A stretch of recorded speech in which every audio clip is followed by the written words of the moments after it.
Well, we know there's some sleeper teams on the rise. But what sleeper teams are in the NFL right now for both the NFC and AFC? Let's talk football. Alright, what's going on, everyone? Welcome back to the All Around Sports Podcast, where sports are everything on this channel. I'm your host, Antonio. Today, we are going over a top 5 list that I have created because we've already seen a few surprises coming into the season. But today, we are going over my top 5 NFC sleeper teams and AFC sleeper teams. So normally I would do these in separate videos, but I'm going to do them both combined into one. So here's how this is going to work. I'm going to talk about each team that I have in each specific sleeper category. I'm going to be talking about how their season has gone so far, and also why I think they are a sleeper team. So, but anyways, if you guys do enjoy this video, please be sure to do me a favor and smash that like button down below. Subscribe if you haven't already.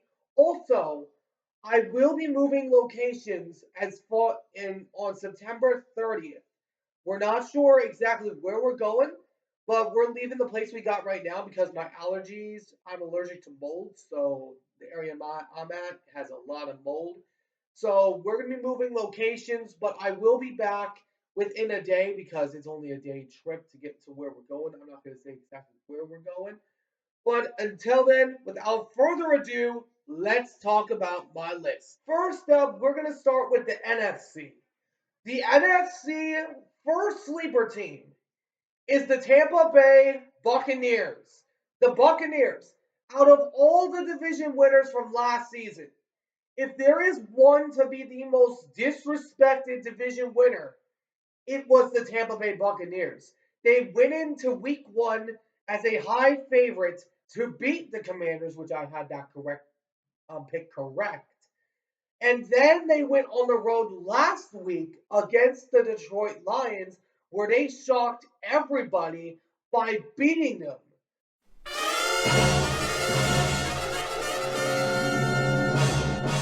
By beating the Detroit Lions in their divisional round rematch and getting their revenge against the Lions. Now the Bucks. This team is interesting because the Buccaneers, I've always had a lot of faith in this team. Baker Mayfield is not that bad of a quarterback. He was in Cleveland a few years ago.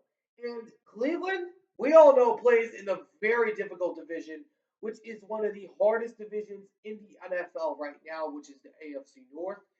Then he went to Carolina and then LA to play with the Rams, but then he ultimately ended up in Tampa Bay. Baker Mayfield is decent, and that's what the Buccaneers need him to be. Because as we saw of last week, he can do really good things for this Tampa Bay Buccaneers team. And if we look at the Bucks, you got a defense that is led by Levante David. You got a secondary also that is led by Antoine Winfield. He might be out this week.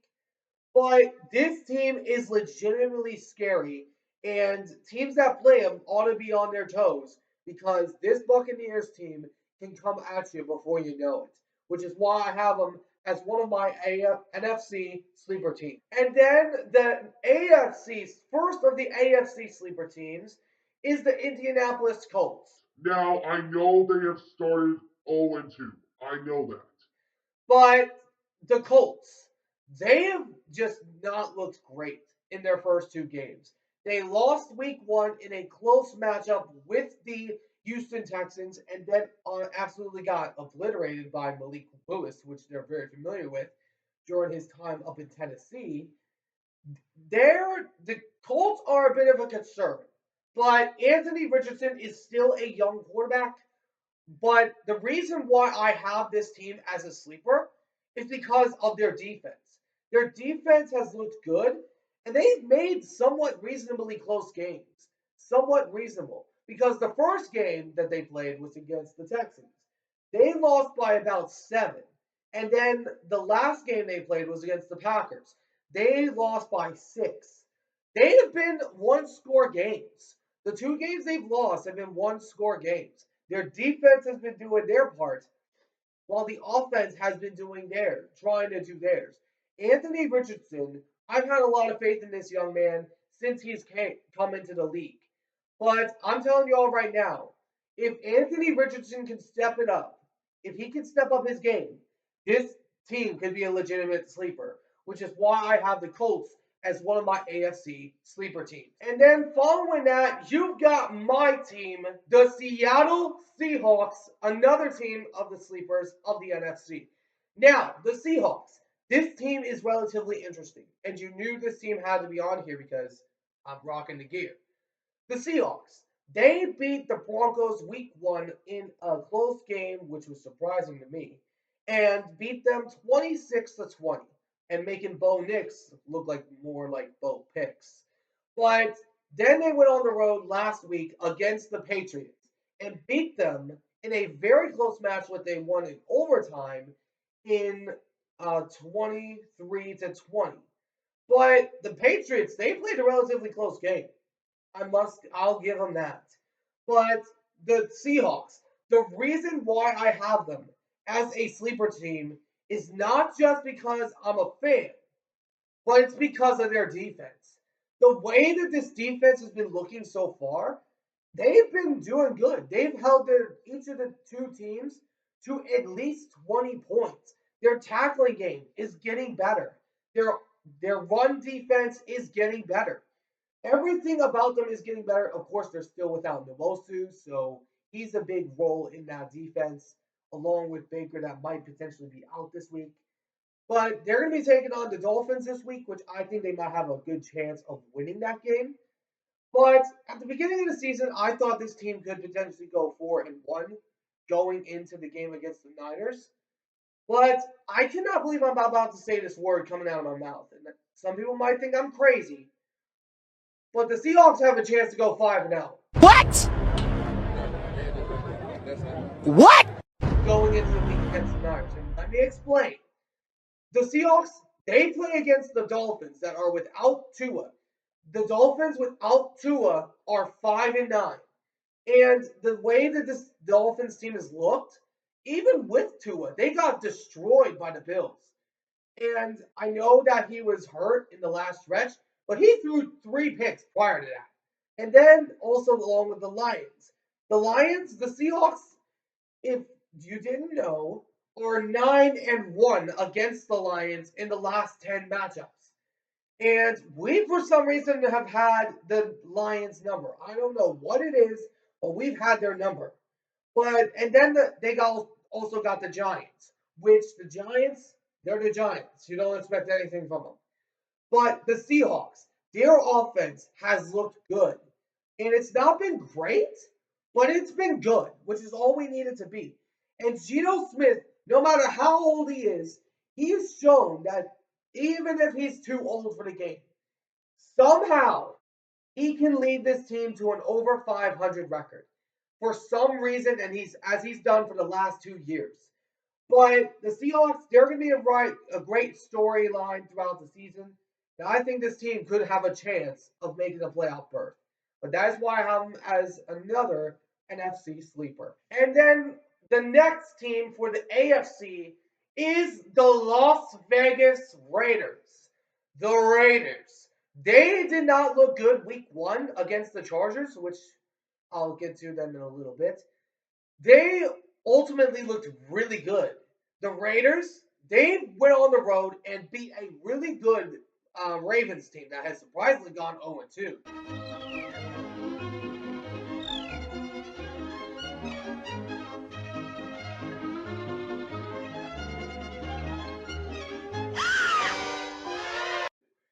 To start the season.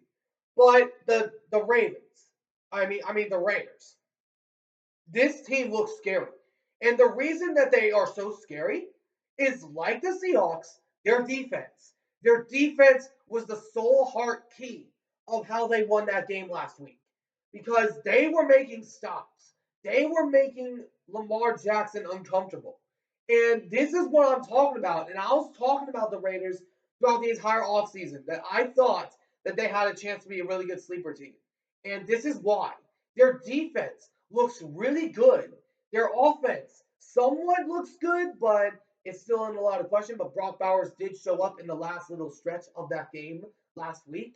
But the Raiders, this team could be sneaky. And they've got a few games to go before they go against the Steelers, which will be on a Sunday night game, I believe, if I'm correct, in week 6. So that will be an interesting one because that's a big time rivalry. But the Raiders, if their defense continues to keep looking this good, they could be a really good sneaky team. And they could ultimately maybe make the playoffs because their defense has been the sole leading charge of this team since day one. And the Ravens, they were a good team. They just have struggled in the first little bit. But that is why I have the Raiders as the next sleeper team of the AFC. And then the next sleeper team, now some people might think I'm crazy, of the NFC, I've got the Commanders. The Commanders are somehow in the lead of their division at the moment. Huh? Huh? Huh? But this Commanders team, they won a close game against the Giants last week, but then again, it is the Giants.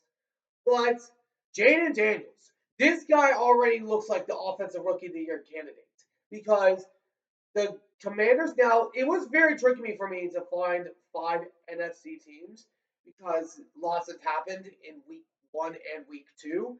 But the Commanders are on here because they got former, maybe a future Seahawk Ring of Honor member in Bobby Wagner.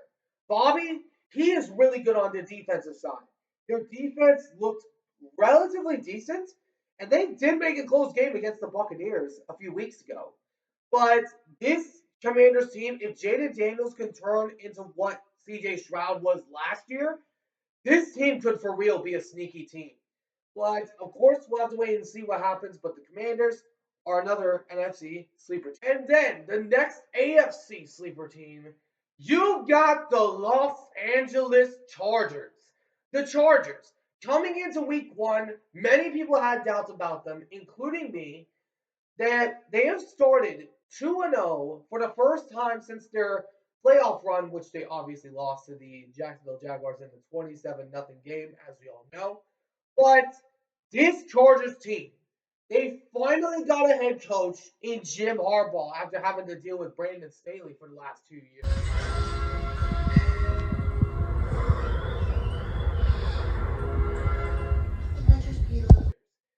But this is ultimately a great move by the Chargers because I thought it was going to take a little while. I thought it was going to take a little while for them to grow into Jim Harbaugh's culture, but they immediately snapped to attention right as soon as he walked in the door.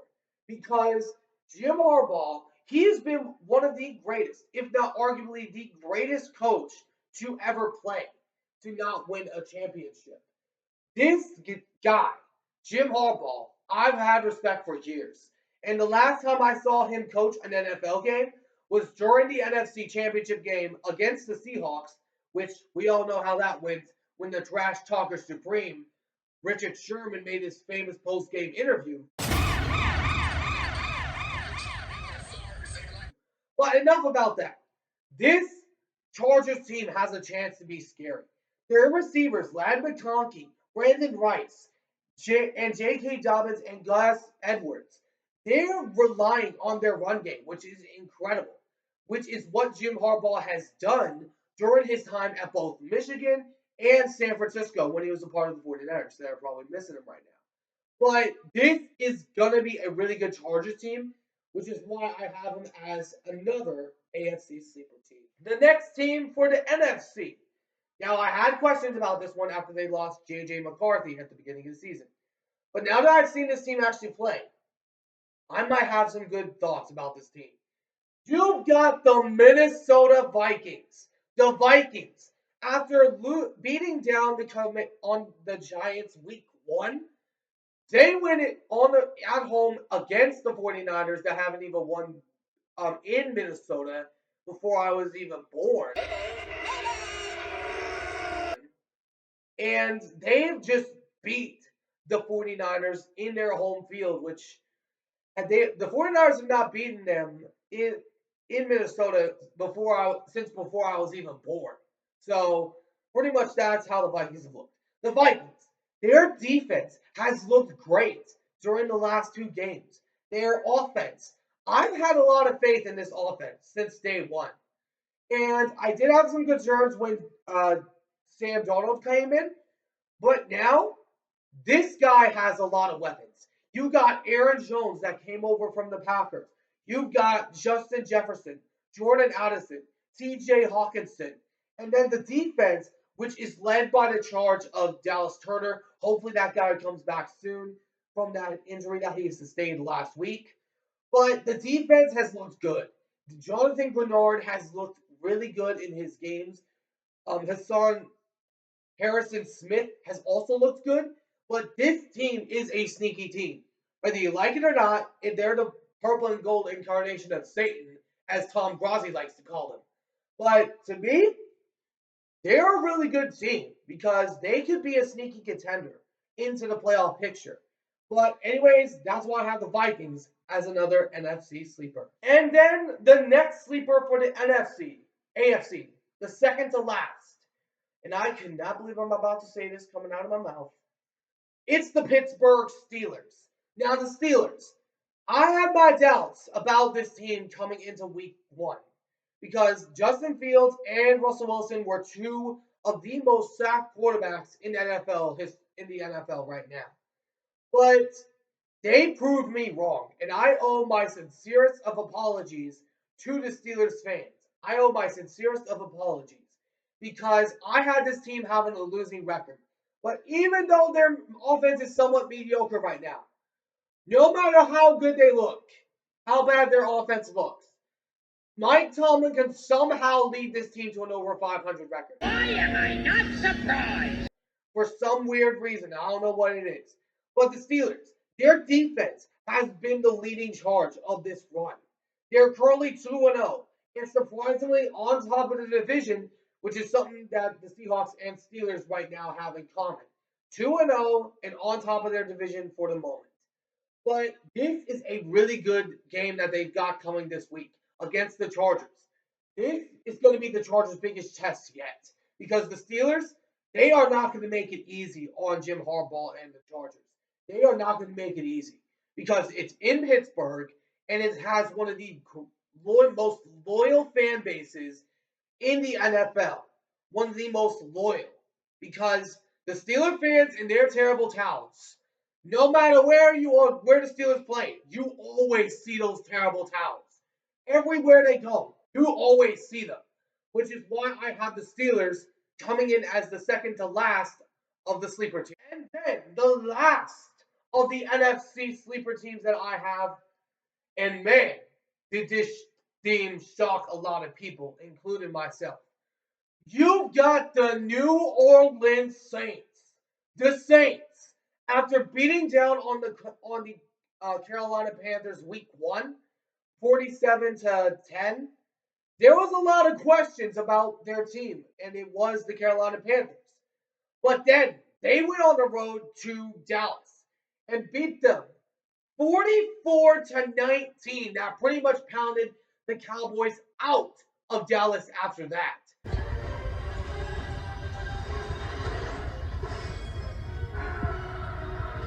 But this Saints team is scary. If they beat the Eagles this week, Some people might want to watch out for this team. because this is how dangerous this team is. Into the season, many people had a lot of questions about the offense, including me. I had a lot of questions about how their offense was going to look, on how their O-line is going to look, if Derek Carr is actually that guy. And for right now, he's looking like that guy because he was incredible last week. And he was also, Alvin Kamara was incredible in that game also. This Saints team, watch out for the Saints because the Saints, if they beat the Eagles going into their bye, watch out for the Saints because this team is on the rise. And then the last AFC sleeper team, and I'm putting them in the sleeper, even though they're considered a Super Bowl contender. I cannot believe I'm about to put them on here.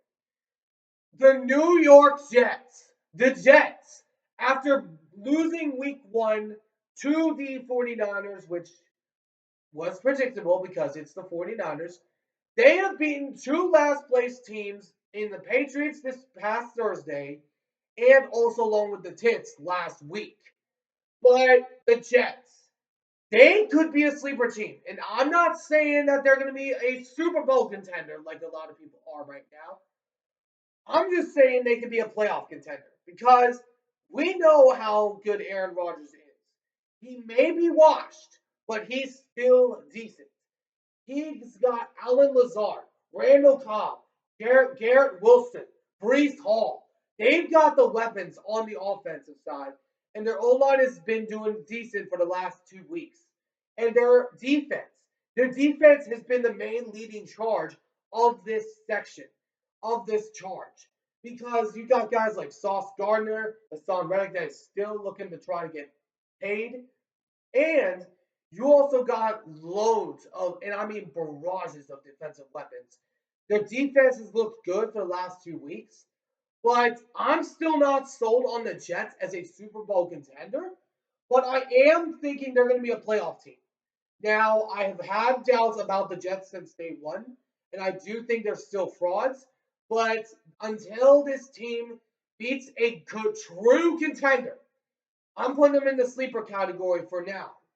Until they beat a really good team, I am not sold on this team otherwise. But that is my AFC sleeper team. But to recap the sleeper teams, in the NFC, I've got the Seahawks, the Saints, the Vikings, Commanders, and Bucks. In the AFC, I've got the Jets, Steelers, Chargers, Raiders, and Colts. Let me know in the comments in the comment section below of what team you guys think is a sleeper team in the NFC or AFC. Let me know down in the comments on who you guys think is a sleeper team, and give me a discussion why you think they're a sleeper team down in the comment section below. But anyways, I hope you guys enjoyed this video. If you did, please be sure to do me a favor and smash that like button down below. Subscribe if you haven't already.